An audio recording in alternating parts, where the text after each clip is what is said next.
album as a whole, when you listen to it, kind of, not literally, but sort of emotionally tells the story. When you listen to it, your whole experience will be, more of like a roller coaster ride.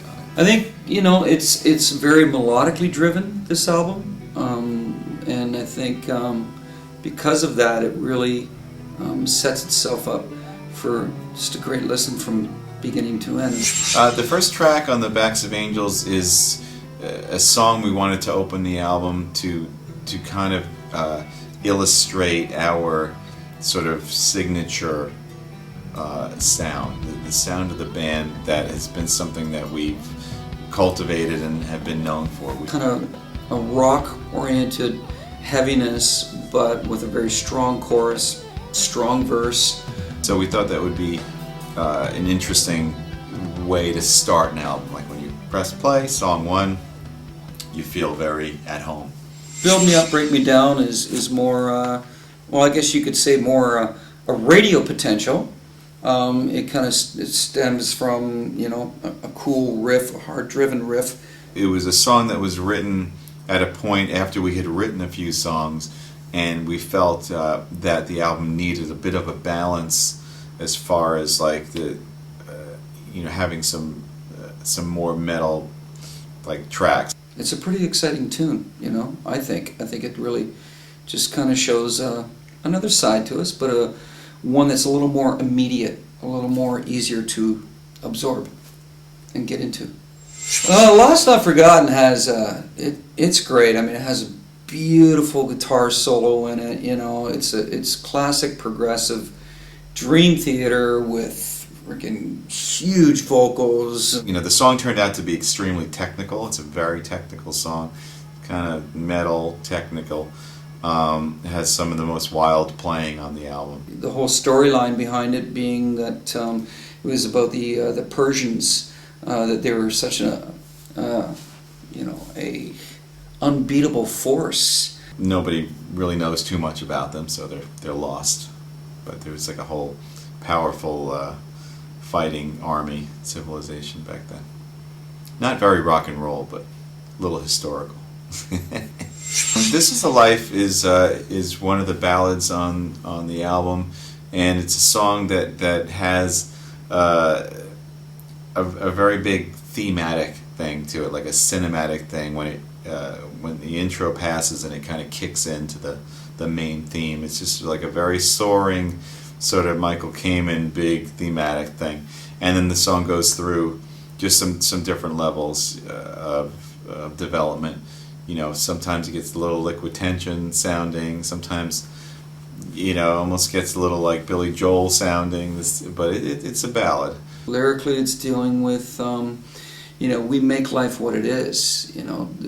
Far too often, too many people are always looking to others and trying to emulate others, or wishing that they had that life or they were that person, instead of realizing that we all are very unique. The song Bridges in the Sky used to be called The Shaman's Trance.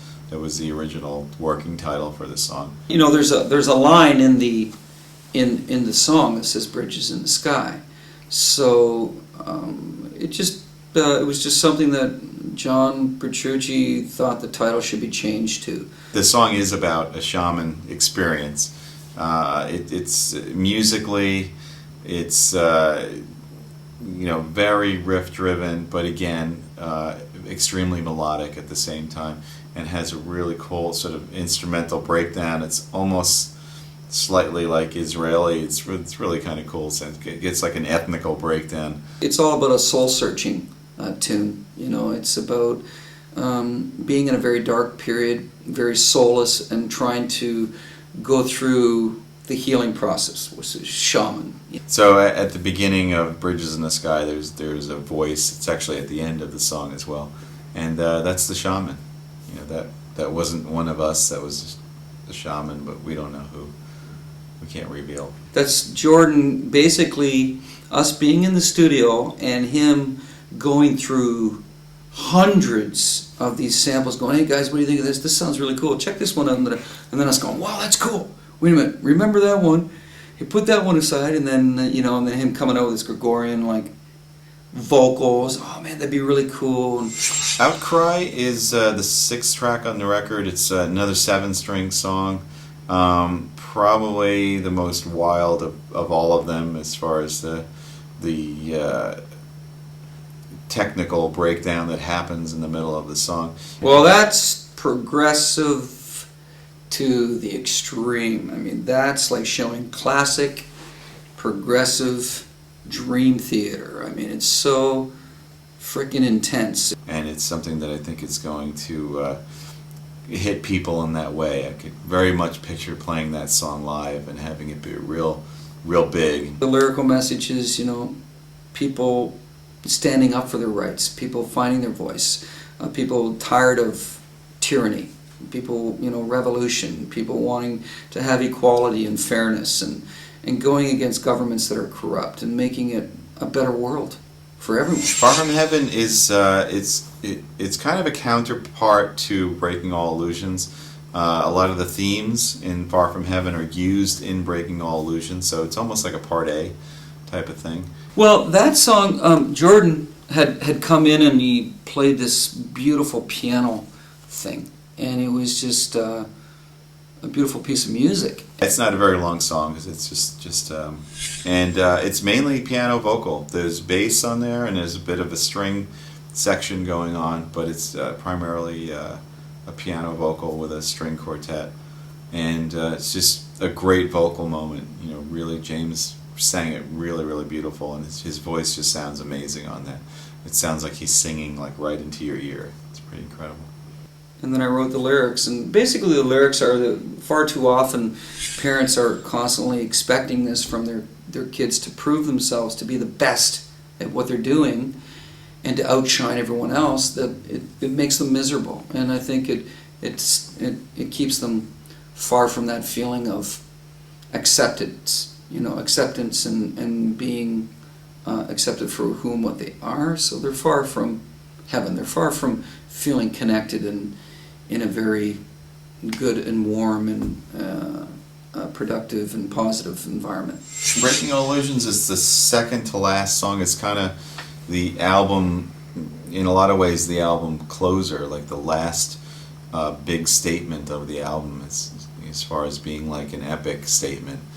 It's very a dynamic track. It's very progressive. It has a really cool moment for me that I loved, which is this guitar solo section that's very extended and almost has like a David Gilmour kind of vibe to it that I'm able to build and take to another level. John Mayung penned the lyrics for that. It's kind of cool. John hasn't written in a while, so it was nice to see that. It's about realizing that it's breaking the illusions, unlearning what you've learned, and starting with a fresh plate. It's kind of one of my favorites on the album. Beneath the Surface, being the last track, is kind of like the cool down, like you said, when the credits are rolling and you have this sort of melancholy ending song that you can just sort of take a deep breath and listen to. But that song, John Petrucci had written, and it originally wasn't even going to be a part of the album. And he just kind of talked to us one day and said, I got this piece, and I think it would be extremely cool to put on there. It's it's a little different, but I think it makes sense as to where the rest of the album, how the rest of the album has unfolded. I think it would make perfect sense. The official world tour will really begin when the album comes out, so it comes out September 13th. I think the first show is maybe September 24th, and it'll be a North American tour first, so US and Canada. It's called A Dramatic Tour of Events. Probably could have predicted that one. And then we're taking Trivium out with us in North America. I think we are in Europe next year, January, February. It'll be cool. It'll be very cool. And then eventually getting down to the Pacific Rim and all these other places that we want to get into throughout the world, South America and all these other areas that we still haven't performed yet in, but we know that there's a huge fan base there, so we need to make it happen.